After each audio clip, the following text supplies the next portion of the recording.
So guys, hadn't put a video out in a while because I really hadn't been doing anything that required it or I really didn't have anything to show off, but been trying to get stuff ready for the Jconcepts vintage, I can't remember the name of it, the vintage clash in Indiana at Hoosier RC Heliplex. I guess what, 2 weeks? In 2 weeks. So I've been kind of just trying to get cars ready, and other stuff that's going on. So, but this one's about ready, and I haven't done a video on it yet. So I figured I'll just do one on this real quick. So I put this one together a couple years, well, I guess probably 4 years ago now. I got a B2 B3 lot. Basically I had two B2s and one B3. I built one of the B2s, which I've done a video on, and the B3, and I was running them pretty consistently, and then I just had like this one was just kind of sitting around in parts.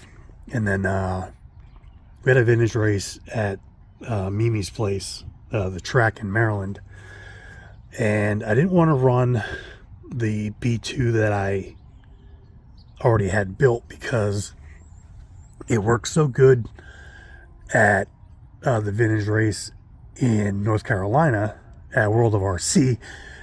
I didn't want to mess with the car. I just wanted to kind of leave it how it was and not touch it, and it was going to be good, you know, for next year. And I, for the most part, had enough stuff to get this together. I didn't really have to buy anything. Maybe, you know, a couple things, but nothing, you know, maybe bearings or whatever. But for the most part, I had everything I needed. So I got it together for that race, and I set this one up different than the other one, figuring I didn't want to have two that were exactly the same, and I was able to try some different things on this one. Had like different arm mounts in the back, caster blocks, stuff like that. Shock wise is pretty much the same setup, but let's kind of go over this. There's something a little bit cool about this one, and I'll kind of get to that once we get around the back.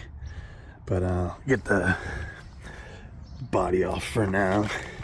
It's kind of tricky with this. Hang on a sec. That won't do that. It's a little tricky with the Jconcepts tower. So I'll just do kind of a rundown. It's nothing super fancy on this one.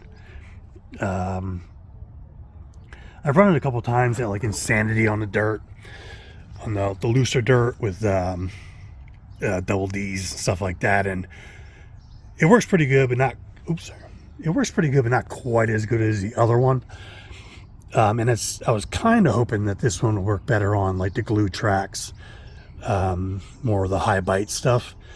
But I've really only had one chance to run it on those because I missed the vintage race in North Carolina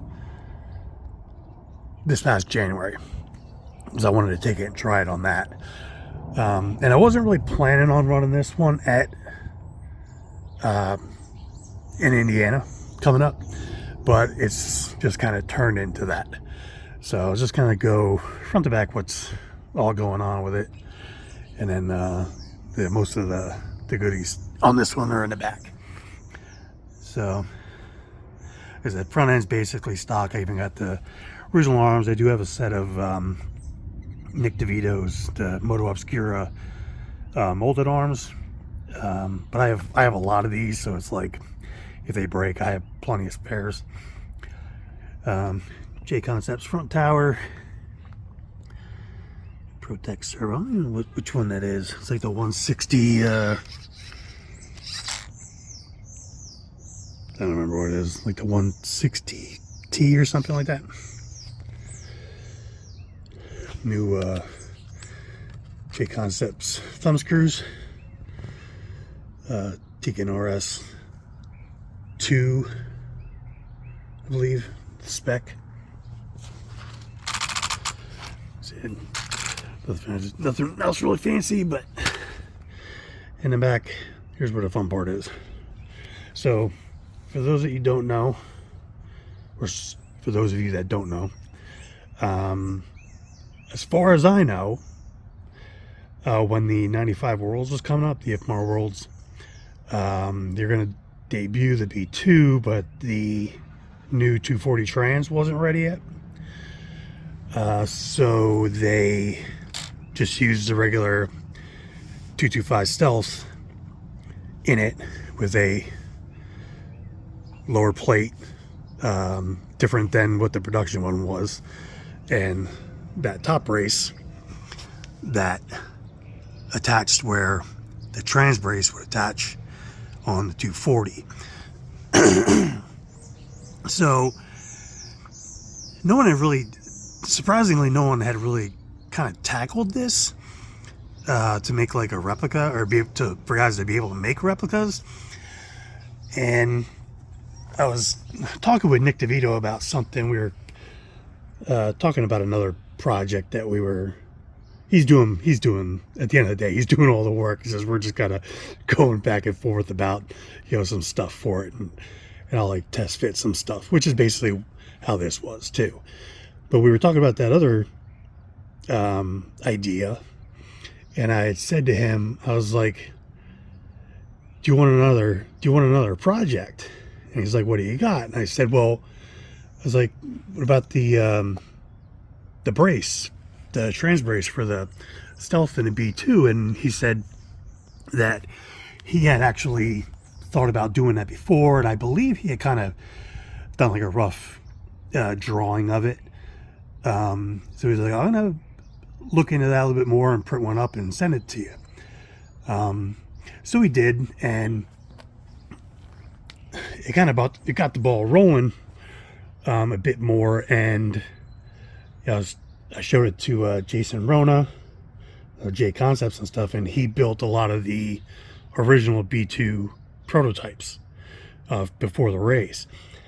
And he made a comment about one of the design parts, that there's a tab. It's hard to see on here, but right about here there's a tab on the bottom that it connects, or that you actually notch out the trans case, and that screw goes through this case half, through the brace, through the other case half, and into the motor plate.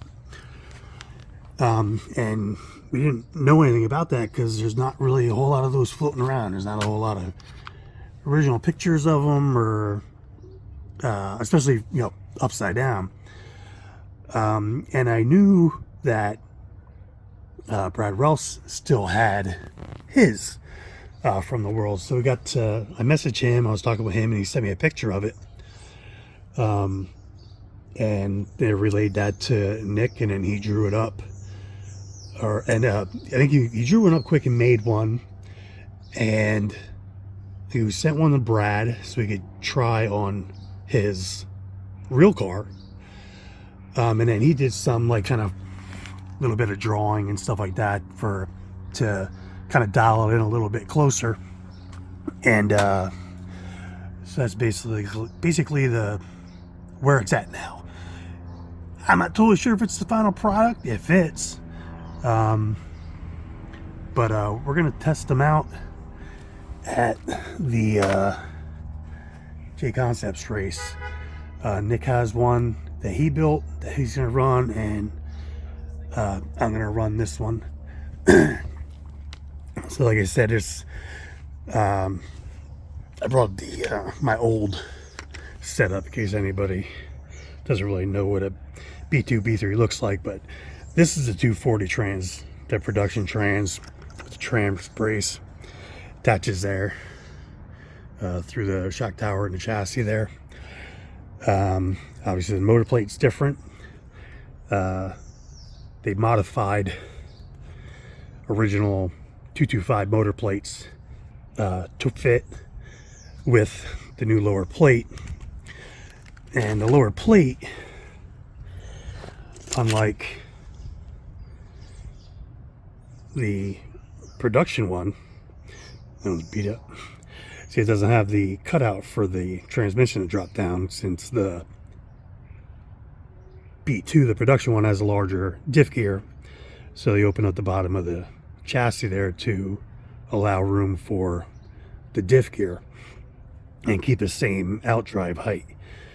But on the with the Stealth, with the Stealth, the holes are out farther. Like, these are the two original, and these are actually the same holes, the back two there. So you can take a 225 even in this plate, and it'll bolt up to those two holes. But the trans case is wider, so to fit in between the arm mounts, which is a lot closer than a standard RC10, you have to shave the sides of the Stealth case down to fit in between the arm mounts, and then the holes were moved inboard like so. So then you got all 4 screws there, and your 2 in the back, 1 through here, and then the 2 on the across the chassis there.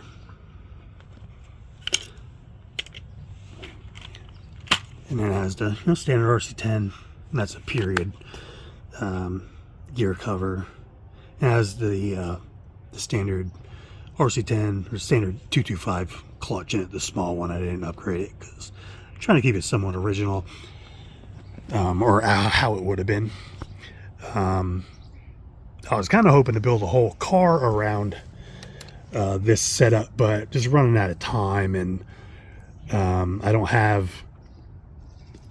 enough parts to put a whole car together, and I'd have to buy some, and it's like, this trip's going to cost enough. So I was like, I'm just going to not race the B2. I was going to run this one, and I'll convert the back.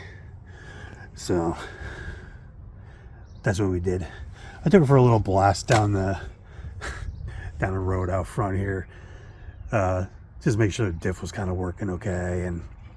But yeah, so I think Nick's pretty happy. I mean, I'm pretty happy with the fit of everything.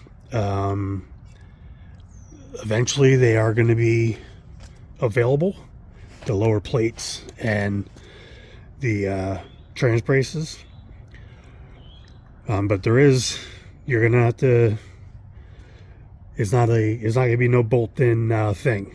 You're gonna have to be able to drill holes, tap holes, cut stuff, bend stuff. You're gonna have to, it ain't just gonna fall together. So, but it's cool. I mean, it's